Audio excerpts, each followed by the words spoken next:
Bismillahirrahmanirrahim. Assalamualaikum warahmatullahi wabarakatuh dan selamat pagi. Yang saya hormati pengarah-pengarah pertanian bahagian, pengarah-pengarah pertanian negeri, tuan-tuan dan puan-puan yang saya hormati sekalian.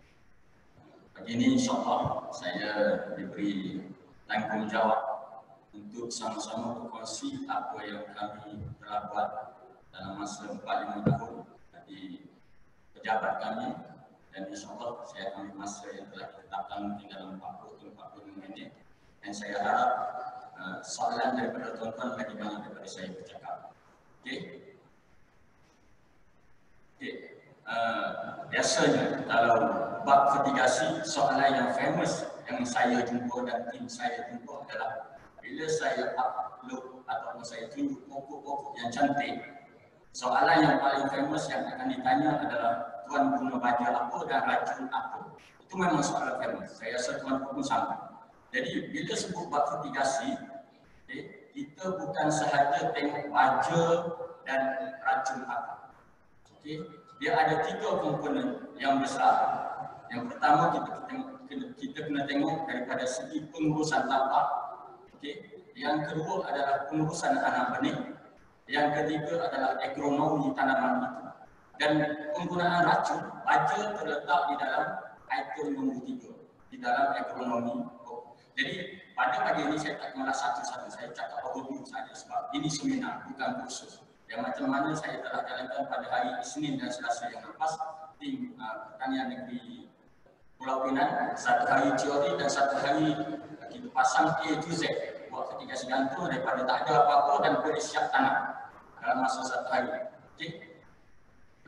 Bila kita bercakap fertigasi, fertigasi adalah salah satu teknologi, bukan teknologi yang kita kata terbaik dan mungkin ia terbaik di masa kini. Dan ia adalah salah satu teknologi dan teknologi itu terletak di dalam 7M. Saya letakkan hukum 7M sebab kita buat projek fertigasi, tuan-tuan dan puan-puan yang buat projek fertigasi, kita kena tahu apa matlamat kita.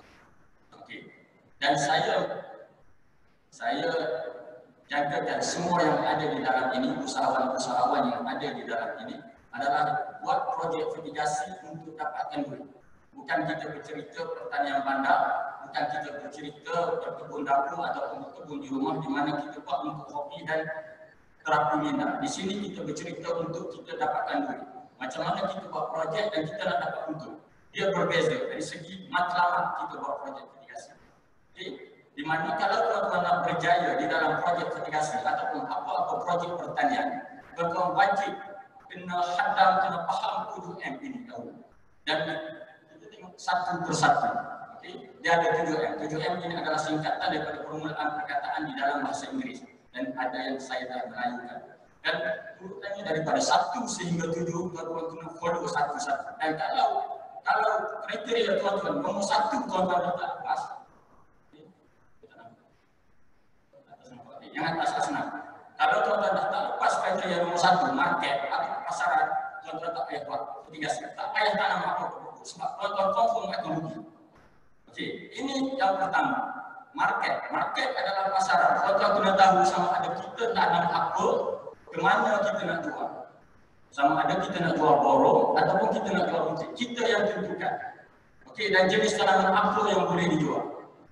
Soal harga itu murah atau harga itu mahal, itu adalah ekonomi dan kita tak boleh kontrol. Itu adalah standard dan itu adalah normal. Macam sekarang timun yang kami tanam, tim kami sekarang minggu ini timun harga 4 sen 1 kilo memang terduduk. Tetapi terus harga RM3.5 dapat backup. Biasa kalau kami tanam, kita tanam 2 tanaman yang dia punya graf takkan selari. Dan lada solok minggu ini di Kelantan famous lada hijau, lada solok minggu ini dalam RM18. Dan kalau untuk anuan kami di Kelantan, kalau harga yang stabil biasanya untuk terun dan cili harganya kalau kita ikut graf dia takkan selari. Kalau harga cili solok tinggi, harga terun biasanya akan rendah sedikit. Jadi kita akan buat kombinasi tanaman itu. Yang keduanya adalah timun dan petola. Biasanya harga kedua-dua ini tidak akan naik sama dan tidak akan turun bersama. Dia akan ada satu naik, ada satu turun. Di sinilah kena tengok. Okey, yang kedua itu manajemen. Di mana kita susun jadual kita, apa kita nak tanam bergantung kepada market.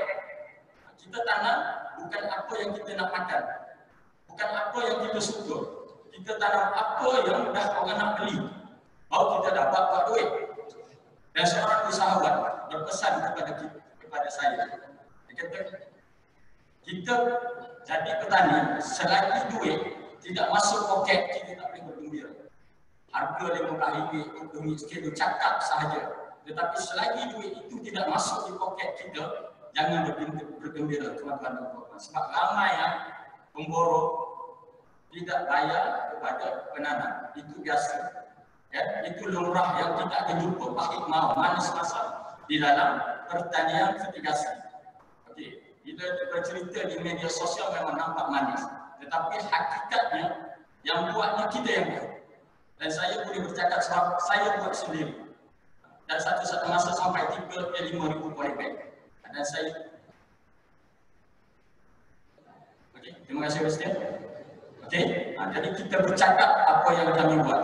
Okey. Yang ketiga, material. Material ini lebih kepada tapak ataupun tanah. Di sini bukan faktor pemilihan tanah. Yang itu saya akan ulas slide yang seterusnya. Saya nak berceritakan tapak ini, tuan-tuan kena cari yang halal. Masuk dalam bracket ni, tanah yang kita boleh kontrol kesahid. Masuk macam ni. Tanah itu orang lain tak boleh halau kita daripada tapak projek. Sebab kawan-kawan saya, ramai kontraktor yang kalau tuan-tuan perasan, hujung tahun lepas, 2019, banyak projek kontraktor yang sakit. Dan dia orang berubah kepada mitigasi. Dan dia buat mitigasi, terutamanya mitigasi gantung famous kat Kelantan. Dan dia orang buat. Dan dari segi faktor tanah, dia orang ambil mudah. Sebab ambil yang dipaduai, adik-adik. Jadi bila buat tanah daripada tanah hutan, bersihkan, bila dah tanam sampai 2 musim, duit dah dapat dah balik modal, tiba-tiba si abangnya kata, wife aku nak gunalah tanah ni, minta dia keluar, kita nak buat macam mana? Hitam putih tak ada. Jadi di sini, tuan-tuan tapak itu pastikan sama ada kalau tanah itu milik pasangan, boleh dikira takut, tak ada hitam putih, ayah ibu takut. Tetapi selain daripada itu, buat hitam putih yang kita boleh bawa kepada mahkamah. Kami dah kena. Maksudnya kami di sini, usahawan-usahawan di bawah pemantauan saya dah kena, ramai yang kena dalam 4-5 orang. Bukan sikit-sikit tuan-tuan modal yang keluar, 4-5 ribu keluar. Tiba-tiba dah nak dapat rasa bonus, tiba-tiba orang ada keluar. Dia kata dia nak buat sendiri. Bila dah keluar dalam satu musim, naik bertambah balik. Itulah. Kan? Pancaroba di dalam buat mitigasi. Okay. Next, manusia, guru, ini sangat penting. Bila kita sebut mitigasi, tuan-tuan jangan mengharapkan bahawa ini 100% teknologi. Dan ada sesetengah yang buat part-time tak apa, tak ada masalah buat part-time. Tapi part-time dia, di ladang dia seminggu dia turun 2 kali. Sebab dia setting air dia punya automatik ada 4 tangki. 1 tangki 1 hari, jadi dia nak 4 hari, air keempat tepi. So, bukan kita tengok air baja saja, monitoring kena buat. Kalau tuan-tuan tanam cili, okey, kawan saya punya pengalaman, okey, tanam solok dan dia memang top lah di antara kami. Dapat cili solok 7-8 kilo, 1 pokok. Dia kata kalau tanam cili, tanah tak banyak, 870 pokok. Dia kata kalau tanam cili, tak boleh bercakap satu-satu. Tak boleh bercakap dengan satu-satu pokok dalam 1 hari, baik tak payah. Memang dia kata takkan dapat hasil yang tinggi. Maksudnya, dia akan monitoring satu persatu setiap pokok. Tuan-tuan, cili ini, kalau tuan-tuan tanam cili, kalau tuan-tuan tak masuk sahaja dalam ladang itu, tak buat monitoring, tuan-tuan akan tengok kesannya 3 hari. Pucuknya memang akan nampak kerinting. Bermulanya kerinting ini dia ada 4 sebab. Biasanya disebabkan oleh tree, whitefly ataupun hama. So kita akan diagnostik sebab apa pucuk kita ini kerinting. So di situlah pentingnya monitoring. Kalau kita duduk contoh dekat bawah ni lah, contoh ladang saya, ladang cili saya, dan saya masuk ikut tepi je jalan, memang takkan nampak pucuk. Kalau saya duduk di sini, nampak pokok sudah kerinting, maksudnya pokok sudah teruk, dan gunalah racun apa pun susah untuk kita pulihkan. Dan kita salahkan racun guna kata 1.250.000 ringgit tak berkesan. Sebenarnya bukan racun yang bersalah, kita yang bersalah. Mengurus tidak betul dan kita dah ambil tindakan terhadap pokok yang 34% dah sakit. Okey. Dan yang kelima, mesin. Ini mesin ni lebih kepada teknologi, dan teknologi di sini kita ada teknologi fertigasi. Dan daripada teknologi fertigasi ini kita nak pilih teknologi yang mana kita nak buat, bersesuaian dengan ladang kita, bersesuaian dengan keadaan market tempat kita, dan bersesuaian dengan kewangan kita. Okey. Dan di sini ada 3 jenis fertigasi yang famous. Satu, fertigasi yang kita buat di dalam bekas tanaman atau pek atau pasu yang kita taruh di atas tanah. Yang kedua adalah gantung, dan yang ketiga di dalam petak tanaman ataupun di dalam tayar ataupun di atas tanah. InsyaAllah saya ulas satu-satu. Okey. Dan yang keenam adalah duit. Di sini ramainya bukan orang kaya lah, orang Kelantan nak buat projek fertigasi mesti ada duit dulu. Itu tak betul. Duit duduk di perkara nombor 6, tuan-tuan dan puan-puan. Kalau tuan-tuan dah mahir 5 ni, insya-Allah duit modal tak ada masalah. Okey. Modal ini adalah perkara yang keenam, bukan perkara yang pertama. Dan modal ini bila tuan-tuan nak buat fertigasi, modal ini jangan buat loan. Saya ulang, jangan buat loan dan berhutang kecuali dengan pasangan. Maksudnya duit itu dalam kitaran kita punya apa ya, kita ada kalau Kelantan panggil dalam kitaran genuk pula, maksudnya dalam kitaran rumah kita. Maksudnya duit itu tak kita tak pinjam dengan orang luar. Maksud kalau rugi-rugilah kita tak menanggung nak kena bayar dengan orang lain. Sebab apa tuan-tuan? Pertanian ini memang tinggi risikonya. Bila sesuatu industri yang tinggi risikonya, dia punya potensi untungnya pun tinggi. So di mana kita pandai memainkan peranan kita di dalam menguruskan projek kita. Dan satu lagi, bila tuan-tuan nak buat, guna duit apa yang ada di tangan. Maksudnya jangan berhutang. Bila dah berjaya nak besarkan projek, boleh berhutang. Kan? Bila nak besarkan projek, tak boleh berhutang. Tetapi nak memulakan projek, jangan berhutang. Dan mulakan dengan kuantiti yang kita rasa kita, kalau beginner, kita mulakan dengan yang kita mampu buat dulu. Macam kami kalau di Kelantan, kami syorkan di antara 800 ke 1,200 pokok sahaja untuk beginner. Dan bolehlah dikurangkan kepada 500, tetapi 500 nak dapat 1,500 sebulan rasa amat tipis sikit sebab harga kadang-kadang dia tak menentu. Dan kalau tuan-tuan dah tahu, kalau nak buat 500, at least tuan-tuan kena ada, kalau RM20 satu polybag. Memang kalau nak buat fertigasi tuan-tuan kena letak RM20, kos yang di luar jangka. Okey, RM20 kali dengan 500, at least tuan-tuan kena ada RM10,000 baru boleh buat fertigasi. Dan RM10,000 itu jangan berhutang. Kalau nak kumpul sikit-sikit dah cukup buat. Ini pengalaman yang kami ramai jumpa, dan ada pernah pergi jumpa saya RM30,000 rugi. Duit loan, tak tahu nak bayar macam mana. Buat tanaman yang cili. Itu banyak. Jadi kami yang dengan cerita tidak sesedih. Okey. Okey. Yang last adalah mentor. Ini dia antara yang penting. Mentor ini tuan-tuan kena tengok betul-betul mentor. Di dalam pertanyaan dia ada 2 mentor lah yang kita ketiga.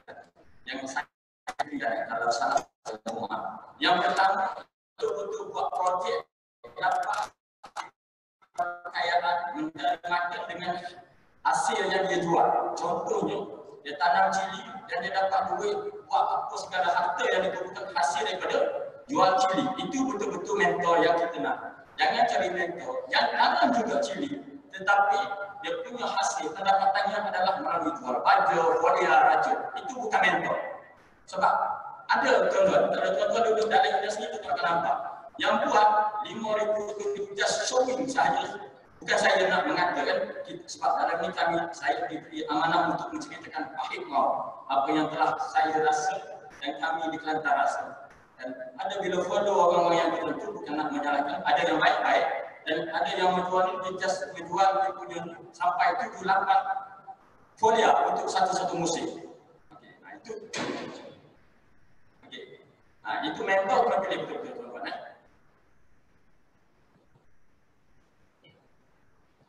Gusti, saya rasa sampai pukul.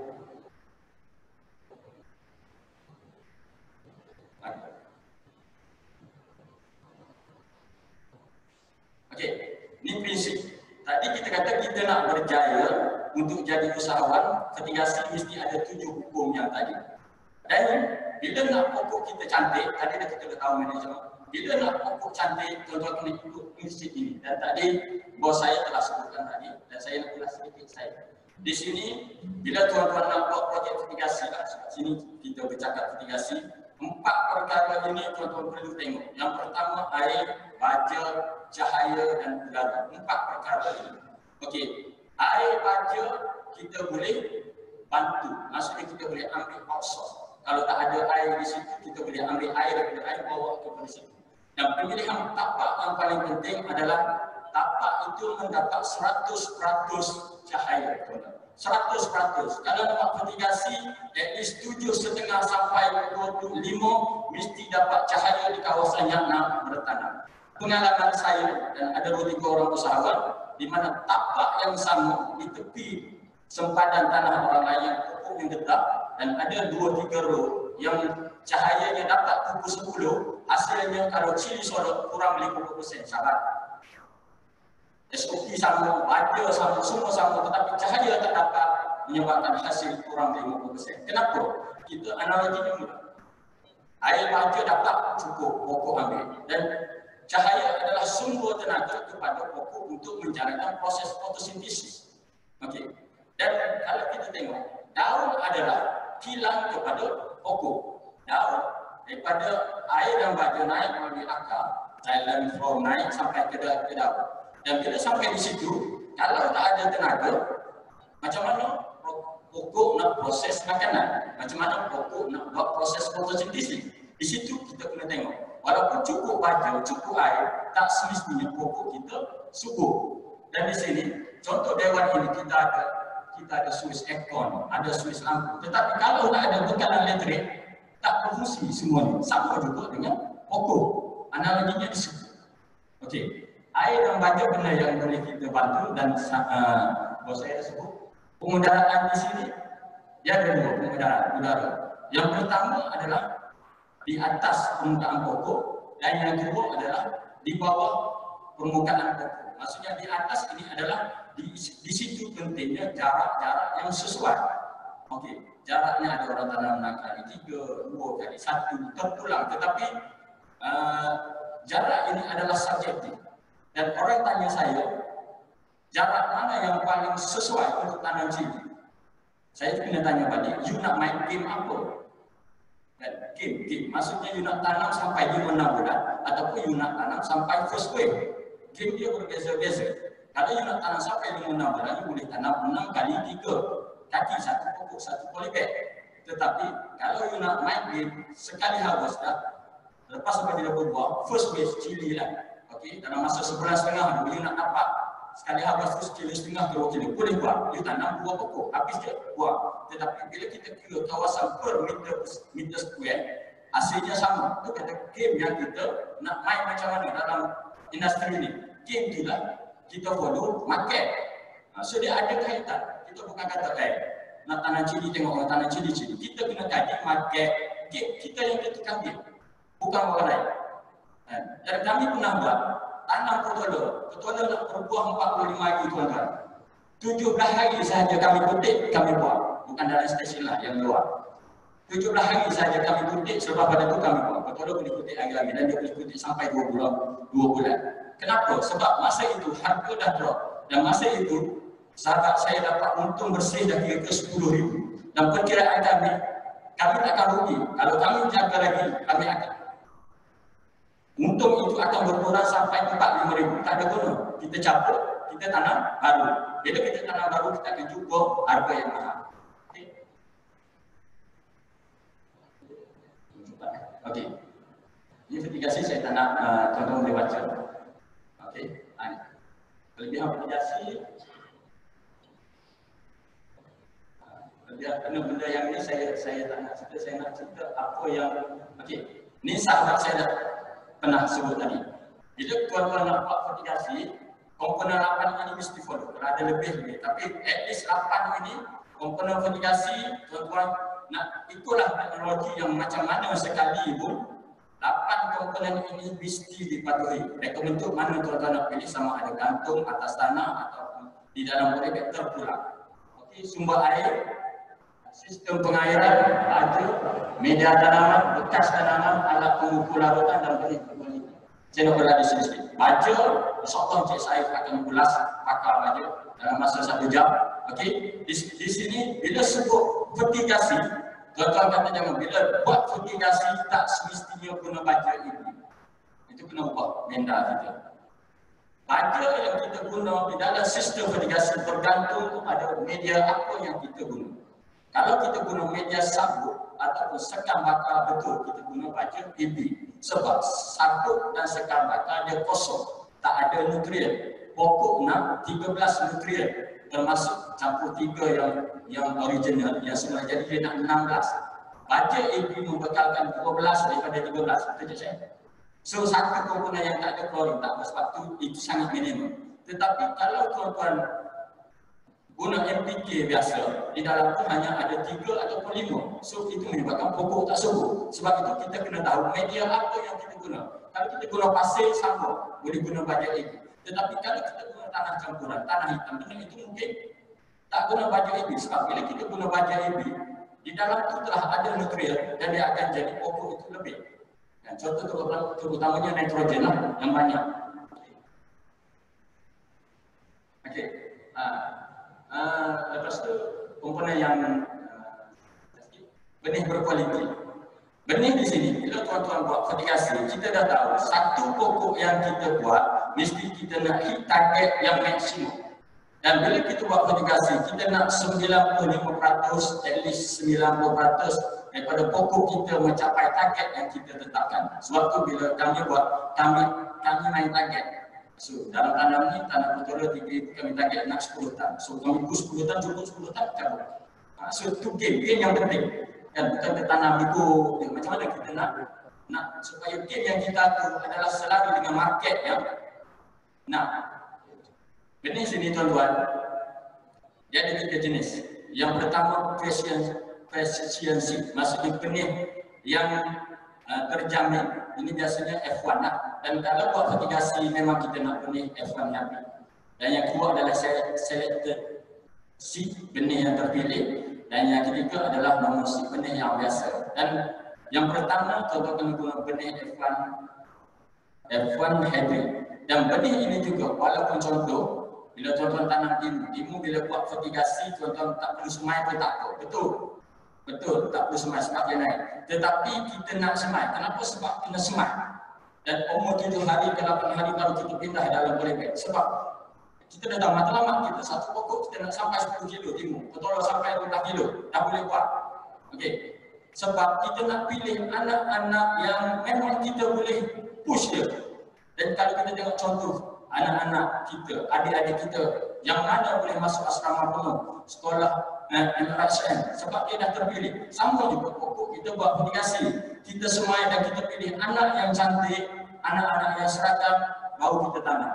Kalau kita tanam ikut je mana yang ada, memang projek kita tu, bila satu projek pokok bermasalah, dia akan bercantik kepada benda yang lain. Dan kalau kami, saya punya pengusuran, kalau tuan-tuan nak tanam 1000 pokok, tak kira lah, bergantung kepada kualiti benih. Biasanya saya akan buat macam ni. Kalau tuan-tuan nak tanam 1000 pokok, kami akan semai sekurang-kurangnya 1500 pokok. Sebab di situ kami akan pilih anak yang terbaik. Dan andai kata, anak yang kami semai 1500 boleh tanam 800 sahaja. Dan kami akan tanam 800. Kami takkan cukupkan 1000. Nampak? Sebab kita nak kurangkan kos. Sebab kalau kita tanam anak yang dah sakit, yang tak sehat, lagi dia menambah kos dan mendatangkan mudarat kepada kawan-kawan yang lain. Okey, itu game. Ini sedikit reka bentuk mungkin tuan-tuan yang tertutup biasa.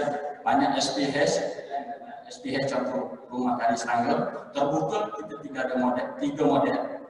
Bekas tanaman maksudnya polybag atau pasu yang disusun di atas permukaan tanah.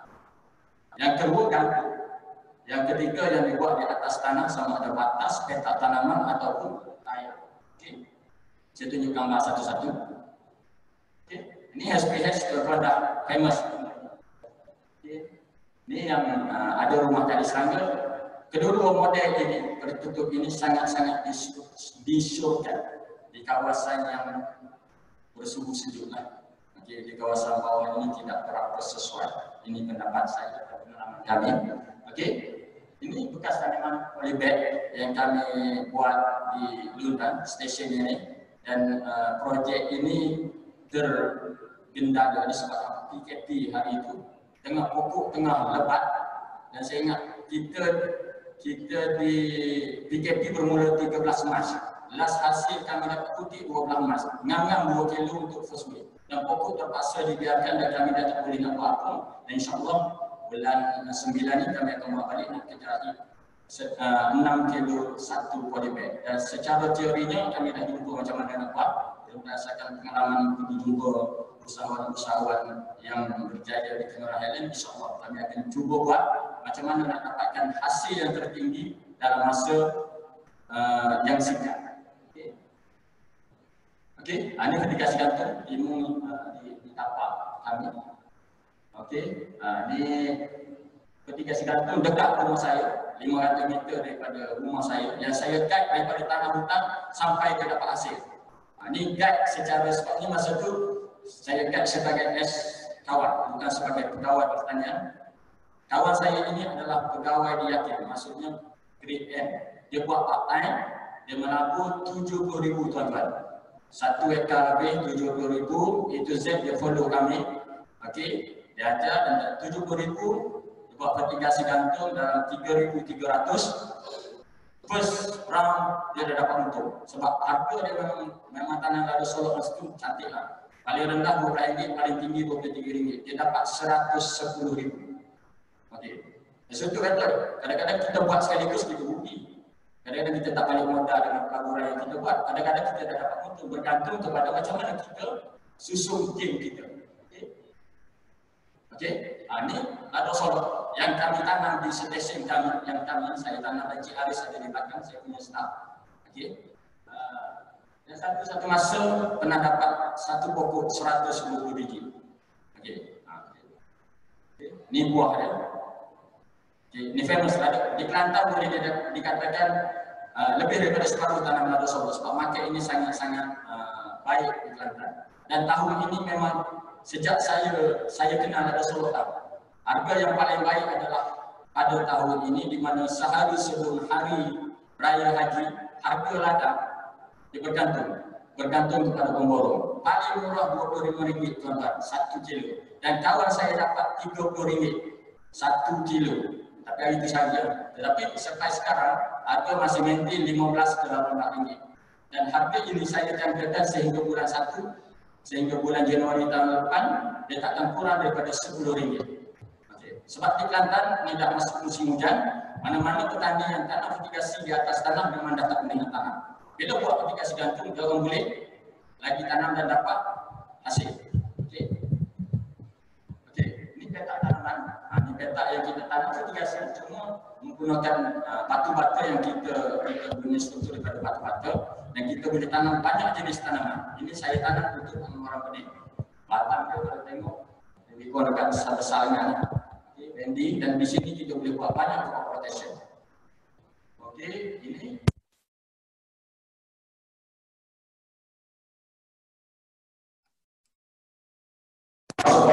saya usulkan kepada sebab bila di komunitas yang pertama adalah untuk pusingan yang kedua, tuan-tuan biasanya tak ada fund untuk beli baja dan apa.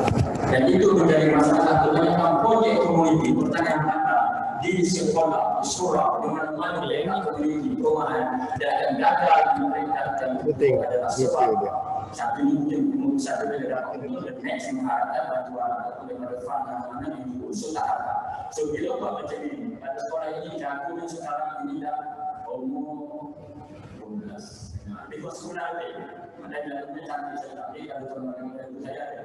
350 ringgit saya boleh tanam 1,400, dan kos operasi bukan dia kos pembangunan. Kos pembangunan untuk projek ini lebih kurang dalam 3,000, dan dan kami jangkakan dengan dapat 1.000 paling kurang 1.200 bersih dan kos operasi untuk proyek ini adalah lebih kurang dalam 3.400. Nampak tanah gagu dapat 1.200 dalam masa 2 bulan untuk 350 percaya. Okey. Kos operasi tak sampai berapa. Kita bukan nak projek kita itu gak di mata orang, kita nak projek kita itu apa. Okey. Okey.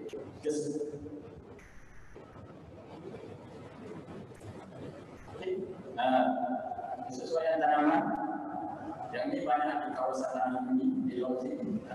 Dari kemarin biasanya yang tertentu sesuai dengan tanaman yang bernilai tinggi. Bila bernilai ini harga yang mahal dan benda ini tak boleh ditanam di kawasan yang lain.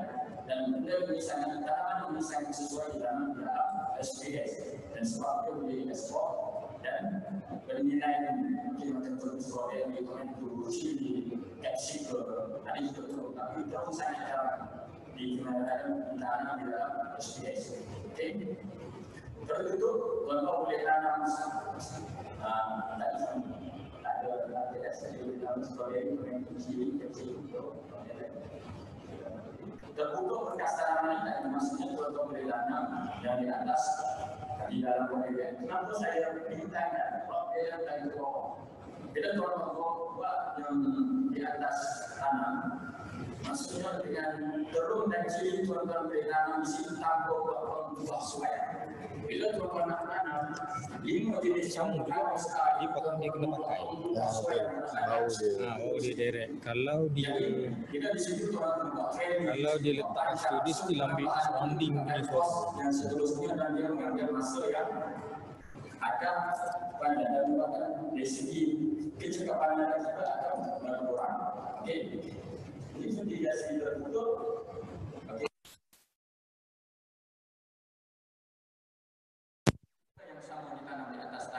Tetapi benda ini tanpa mengubah suaya struktur. Maksudnya tuan-tuan tanam cili hari ini, contoh timun sekarang, kawan sebulan, harga timun dah turun dalam 4-5 hari, bawah 50 sen, so dia akan cabut balik itu dan dalam masa seminggu lagi dia akan tanam balik betul. Jadi gamenya dalam fertigasi ini jangan sayang kepada pokok, kita nak sayang duit kita. Jangan sayang pokok tapi sayang duit. Okay. Ramai yang sayang pokok dan secara otomatik bila sayang pokok yang berlebihan menyebabkan tuan-tuan hilang banyak. Okay. Okay. Ini di peta tanaman lagi banyak tuan-tuan boleh tanam. Dan di sini biasa 2-3 tempat saja yang ada. Ini yang baru saya buat dalam 2018. Ini kos permulaan dia tinggi sedikit tetapi manfaatnya sangat-sangat tinggi. Satu saya nak bercerita di sini, giliran tanaman bukan sahaja di atas tanah teman-teman buat giliran tanaman. Kita tahu bila apa fungsi giliran tanaman. Yang pertama kita nak membaiki struktur tanah. Apa? Sebab kita tanam secara fertigasi. Okey. Yang kedua adalah kita nak menghapuskan ataupun nak memutuskan kitaran penyakit sesuatu penyakit itu. Contohnya kalau tuan-tuan buat fertigasi di atas di dalam polybag yang diatur atas tanah tanpa penyesuaian. Maksudnya satu keluarga sahaja tuan-tuan boleh tanam, iaitu keluarga Solanaceae, iaitu terung dan cili. Bila terung dan cili, penyakitnya, perosaknya adalah benda yang sama. Dan kalau tuan-tuan tengok, kenapa dalam Facebook ramai ini, saya boleh jaga. Bila masuk guru Facebook mana-mana guru ni, okey, nak jual farm, nak jual anak-anak fertigasi, maksudnya dia dah rugi.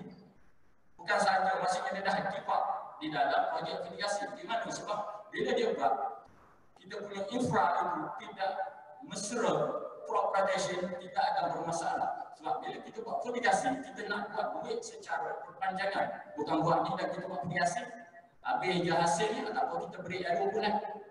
Nanti 2 bulan kita tanam, tak ada guna kalau buat fertigasi. Kita nak paling lama beri atas tapak yang sama, 2 minggu. 2 ke 3 minggu kita tanam, tahu nak fertigasi.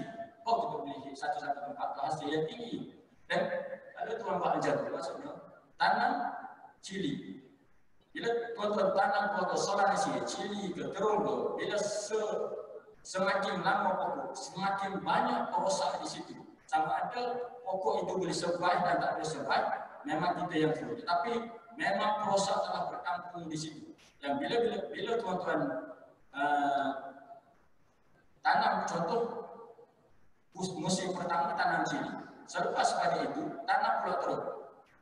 Dia punya keturunan tree, whitefly, FP, hamamu, senang dia, suka hati sebab sebelum ini dia makan pucuk yang tua. Tiba-tiba mai datang sini makan pucuk yang muda, memang tak ada pengawasan.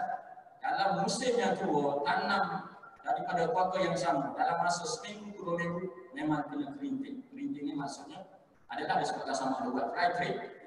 Dan bila tuan-tuan tanam cili, dalam masa 3 ke 4 hari yang akan ada itu adalah normal. Trik kita tak risau sangat sebab kita boleh kontrol dan tahu penggunaan racun yang sesuai cara mana nak alam dia kita boleh buat. Okey. Tanah di pengaruh. Okey. Ini tips.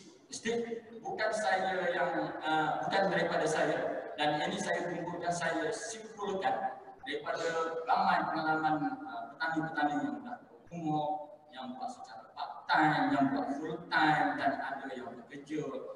At least tuan-tuan, seorang pengarah grade N 54 buat projek. Dan nak menceritakan dia buat dengan sistem yang betul. Mitigasi gantung, sebab famous di Kelantan mitigasi gantung tuan-tuan terbuat. Tapi dia buat ikut sarana yang kami buat sekarang ni, dia dah boleh run dan lepaskan kepada anak dia. Okey, yang pertama tadi saya dah ulas, guna modal di tangan.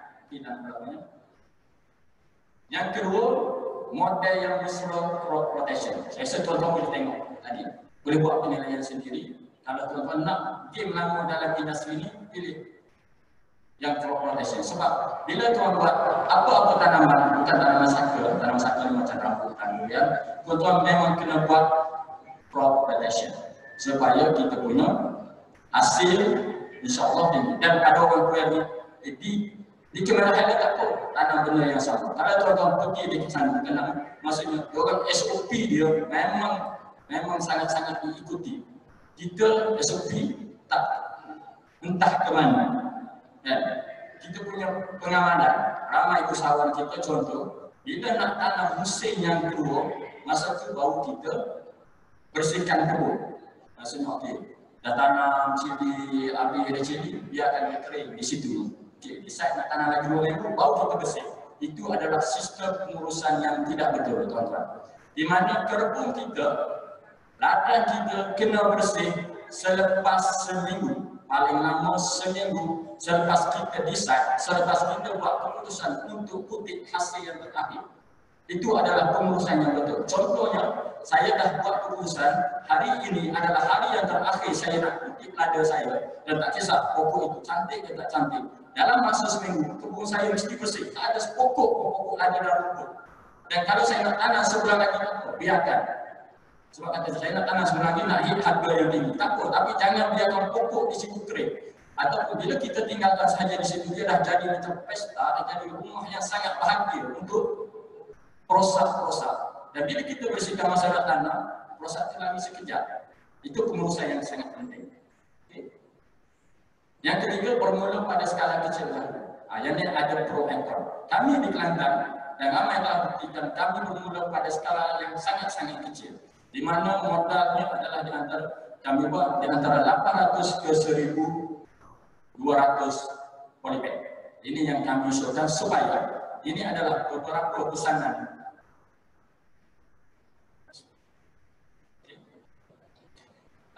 Sudah. Ambil nafas. Masuk 10 minit. Okey. Bermula pada skala yang kecil. Maknanya di sini tuan-tuan boleh, kalau di sini boleh bermula dengan 500 LS, tapi saya usulkan 800 ke 1.200 kalau tuan-tuan nak buat. Okey. Di mana di sini bila tuan-tuan buat terus duit, sepatutnya kata di sini bukan duit yang menentukan banyak mana kita nak tanam. Kalau kita tengok hukum 7M tadi kan. Maksudnya duit duduk di perkara nombor 6. Di mana sebab bila kita tanam banyak dalam satu masa dan ada yang guide atau boleh apa. Bila tuan-tuan keluar nak jual macam mana? Itu yang isu, lepas tu tak jumpa lagi masalah penyakit, masalah kekurangan nutrien, macam-macam lagi. Benda-benda yang kita tidak jangkakan. Okey. Dan ada satu perumpamaan yang diberi oleh sahabat-sahabat tani saya di sana. Tuan-tuan baru sahaja belajar daripada tak belajar apa-apa. Umpama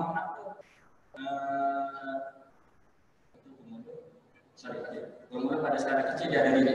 Tanaman yang mudah itu. Maksudnya di sini, tuan-tuan tanam tanamannya satu yang mudah dijual dan yang kedua mudah putih hasil, maksudnya cepat putih hasil, dan yang ketiga dia ini tidak manja, maksudnya dari segi pengurusannya amat senang sedikit berbanding tanaman yang agak sensitif. Dan di sini saya bagi contoh adalah cili dan timun. Timun memang harga dia kadang-kadang jatuh naik, itu adalah tapi kita pilih. Tapi cili tuan-tuan, kalau tuan-tuan tanam umur anak 30 hari, biasanya standard kalau di luar Kelantan, mana-mana kes mengatakan cili kita tanam umur anak 30. Belum ya? Masuk mungkin. Okey. Nah, kalau kita tanam umur 35 hari, 2 bulan tuan-tuan baru pokok tu, kita boleh haus. Okey. Dan kalau kita tanam anak 60 hari, apa yang kami katakan dah 2 tahun, kita tanam seminggu selepas tanam, masa tanam kita berbuah, sebulan lepas tu kita dah dapat hasil. Okay, itu adalah agronomi berbeza. Cuma saya nak ceritakan di sini, kenapa tuan-tuan kena tanam yang mudah dulu supaya tuan-tuan boleh tahu permulaan supaya motivasi tuan-tuan tak down. Bila tuan-tuan tanam cili lah sebab famous sangat. Dan kalau tuan-tuan terduduk, memang terduduknya dah boleh bangun. Dan kalau istilah peniaga-peniaga daging di Kelantan, peniaga daging ni, kalau kita sembelih lembu, okey macam mana ini? Dia kata potong tangan, putus tangan. Maksudnya cili macam tu lah. First bila kena memang tu, maksudnya kita tak boleh sambung. Dan kalau dia tanam, okey macam mana? Adalah segi doktor.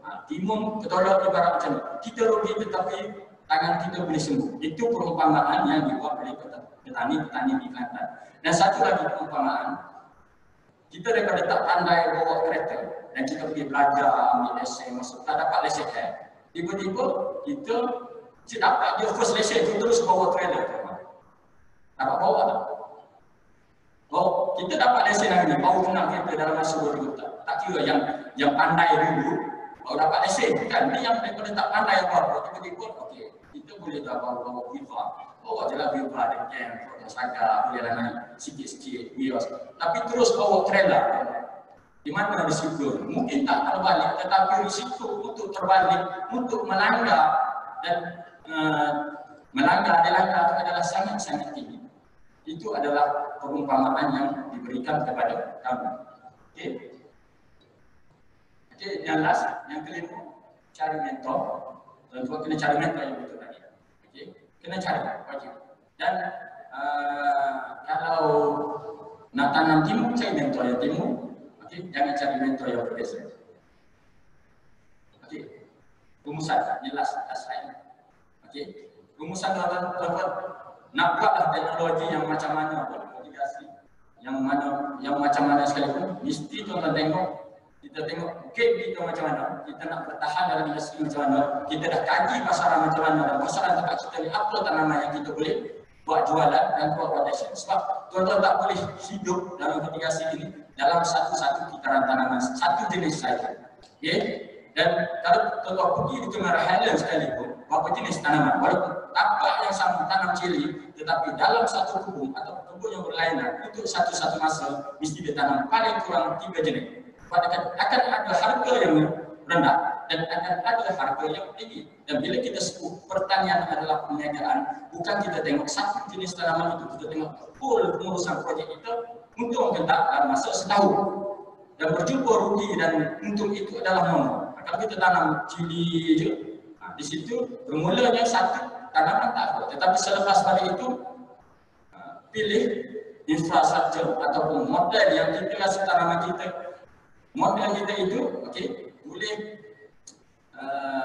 disesuaikan dengan tanaman yang banyak jenis. Okay, itu saja. Dan last sekali, ini saya punya Facebook dan page. Kalau tuan-tuan tu ikhlas ni, tuan ngarap, okey, boleh follow saya dan di sini insya-Allah saya akan berkongsi benda-benda yang berkaitan dengan apa yang kami buat. Okey, dan saya dengan rendah diri memohon maaf di atas salah silap saya sepanjang 1 jam berdiri di depan ini, dan apa yang saya sampaikan ini jika bermanfaat tuan-tuan amalkan dan kongsi kepada yang lain. Okey, dan sekian, terima kasih. Assalamualaikum warahmatullahi wabarakatuh. Kita ada sesi. Saya tunggu di sini kalau ada soalan yang saya boleh jawab, insya-Allah saya jawab, dan kalau tak boleh jawab saya akan rujuk guru saya dan saya akan jawab personal ataupun di Facebook saya. Okay. Jadi kita buka untuk sesi soalan jawab. Mana-mana peserta yang ada soalan boleh diajukan kepada Bang Musrama. Assalamualaikum, saya Abdul dari Kajang. Saya nak tanya berkenaan game untuk crop rotation sebab isi saya karena orang-orang yang dalam tu kita dah sekian faham. Kalau crop rotation untuk pun akan berlainan. So game yang itu boleh dapat sustain dan game yang terbaik lah kalau kita ingin untuk dalam crop rotation.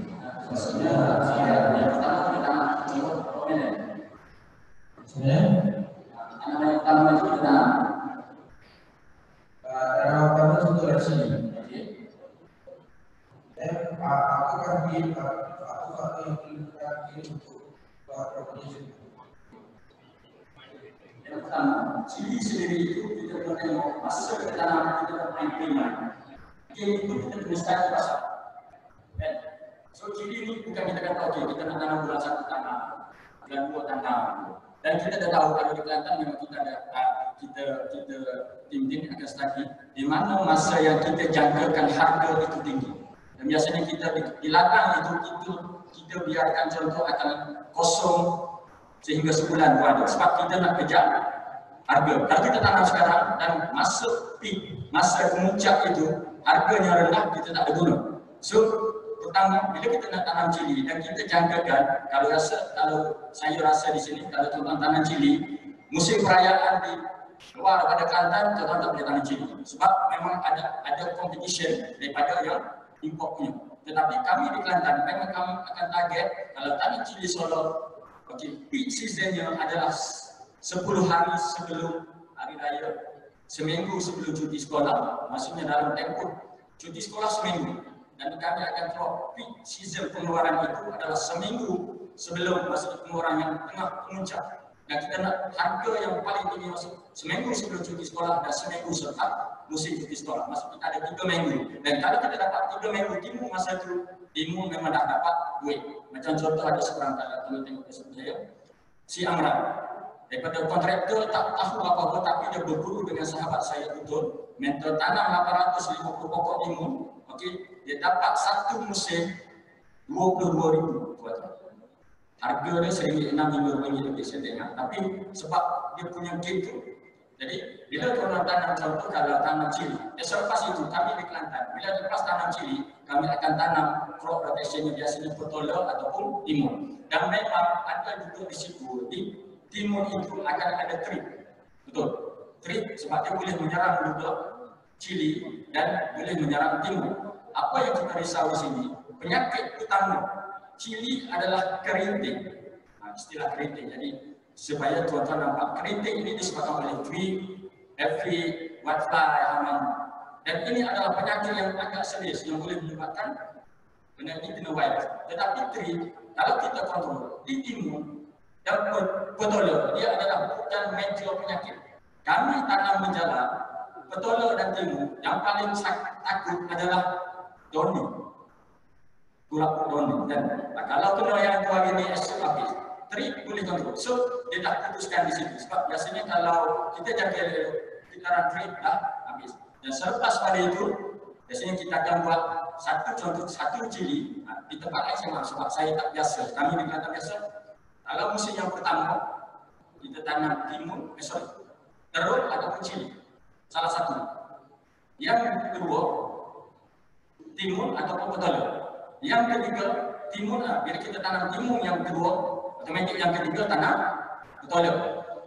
Okey. Ataupun yang kedua tanam petola, yang ketiga tanam timun. bersihkan apa semua, okey. Dan kalau masuk dia ni saya cerita mitigasi gantungan sebab mitigasi bawah ni dia banyak menyebabkan infrastruktur. Dan the next musim yang keempat kita akan pilih jangkaan mana, dan di situ kita akan lihat sama ada terung atau cili. Dan kita pilih, dan kalau masuk sampai 5-6 musim kita dah nampak ada kemerebatan trip, kita akan putuskan circle tu kita tanam dengan kacang panjang. Namun kacang panjang dapat putuskan, tapi hasilnya memang sedikit saja sebab dia boleh sampai 2 kilo saja satu pokok. Dan dia lepas-lepas, dia tak rugi. Kalau harga dalam RM3 dapatlah dalam lainnya satu pokok. Tetapi dia bagus untuk putuskan nak sebab kita nak next untuk kita keep itu punya tanaman utama. Menjawab tuan? Okey, terima kasih. Ada soalan lagi? Assalamualaikum, saya Nur daripada Puncak Alam. Saya nak tanya, maksimum usia anak pokok yang didahulukan dalam program. Tadi Tuan disebut ada kaedah yang 60 hari. Apakah macam mana cara penjalankan dia dan apakah perbaikan yang diperlukan dia? Panjang, kalau nak sekarang kita perbaikan cara dia sebab saya ambil itu satu jam. Nak cerita yang itu saja. Dan cik Wendy dia tahu. Okey, bila kita nak tahu contoh cili lah. Cili yang kita tanam, yang kami buat tanam umur paling kurang 60 hari. Yang ada 62, ada yang 65. Sekarang ini melalui perhatian saya dan kawan-kawan, cili kita perhatikan agronomi cili. Cili yang paling cepat, tuan-tuan tengok, dia umur 50 hari dia akan bercabang buah. 50 hari tu. Apa-apa jenis cili, solok, kola debu, cili api ke, maaf besar Kelantan.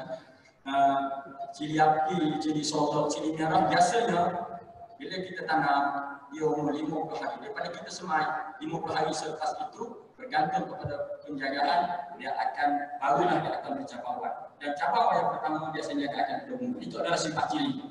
Dan kalau kita tengok, kita tanam 30 hari untuk dia mencapai ke berbunga 20 hari. Jadi 20 hari itu kita tanam di ladang. Saya ambil contoh di sini, yang mana analogi saya buat. Kita tanam umur 30 hari dan 60 hari. 60 hari ini kalau pokok dah bercabang dan biasanya ada 3 cabang berbunga. Dan kita tanam umur 60 hari, kita akan buang 3 tanah selepas minggu, semua bunga itu akan buang. Sehingga cabang ke-4 ke-5 akan berhenti dan sedikit gitu, tak apa. Sebab kalau kita tanam cili, bila buah yang pertama, peringkat yang pertama sudah agak matang, pucuk baru akan keluar. Itu nama. Dan kita nak sebab cabang buah yang pertama ada buah 1 saja. Cabang yang kedua ada 2. Jadi 3 biji. Cabang buah yang ketiga dia ada 4. Baru dalam 6 biji. Jadi kita buang 6 biji ini, kita nak supaya kalau kita tak buang 1 sampai 7 mungkin dia akan berkembang. Sebab tadi itu dia start sehingga buah tidak penting. Ini cerita ada soal.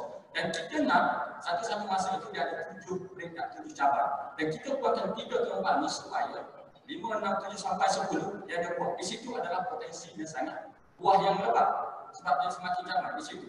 Dan di situ dari segi sudut buah. Dan dari segi keuntungan baja, kalau kita tanam 30 hari, 30 hari kita tanam, nak sampai ke 30 hari yang kita tanam umur 60 hari, tuan-tuan akan membayar bukan bazir, kos baja 1 polybag, 1 kos baja saja, 1 polybag dalam masa 30 hari 25 sen. Kalau 1,000 tuan-tuan, RM250. Itu cerita bab baja saja, tak cerita bab elektrik. Buat air, kalau air daripada sini bersapas, berapa tuan-tuan kena? Dan kalau 1,000 pokok, 1 pokok 2 liter, kali dengan 2,000 liter, kali dengan 30,000, 30 hari, berapa kos dia lain. Dan dari segi ketahanan pokok pun lain. Kita jaga jimat di situ raja sebab pokok dah imun, pokok dah kuat. Kita tanam itu maksud kita dah bagi cukup-cukup tanam di luar dan pokok itu dari segi imunisasi dia untuk melawan penyakit itu agak kuat sikit lah. Okey, paling sebab kalau nak jelas macam mana nak semai itu panjang cerita. Okey, di step daripada rawatan kami kena rendam dengan DSP, macam mana kami semai, lepas dicedung satu persatu. Nampak remeh tetapi impact dia sangat-sangat sangat-sangat mengucilkan. Okey. Okey, saya rasa itu saja dah. Okey, terima kasih kepada tuan-tuan dan puan-puan. Assalamualaikum warahmatullahi wabarakatuh dan bismillahirrahmanirrahim.